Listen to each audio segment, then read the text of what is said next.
നീ മാനേസാസിന് വന്ദനം എന്ന് പറഞ്ഞാൽ നാട്ടുകാർ കേൾക്കുന്ന മാമന്റെ വീട്ടിലെ ചെമ്പഴമെന്നാണ്. എന്തിനാ വെറുതെ റിസ്ക് എടുക്കുന്നത്? വെറുതെ റിസ്ക് എടുക്കണ്ട കേട്ടോ.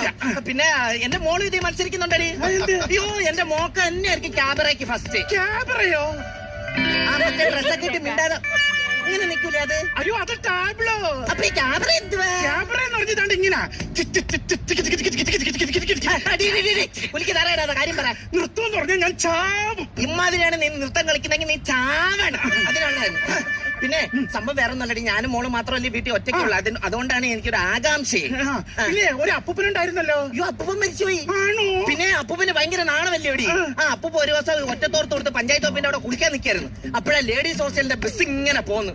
അപ്പൂപ്പ എന്താ നാണം കൊണ്ട് ഉടുത്തിരുന്ന് തോർത്തെടുത്ത് മുഖം മറിച്ചു. 10 മിനിറ്റ് കഴിഞ്ഞപ്പോ എന്തോ ആരൊക്കെ വരുന്ന കണ്ട് തല്ലിക്കൊന്ന് കുഴിച്ചു മൂടുന്ന കണ്ട് എന്തിനാ എന്തോ കിട്ടിയിട്ടില്ലടി. പിന്നെ ടീച്ചർക്ക് ക്ലാസിക്കാണോ കർണാട്ടിക്കാണോ ഇഷ്ടം?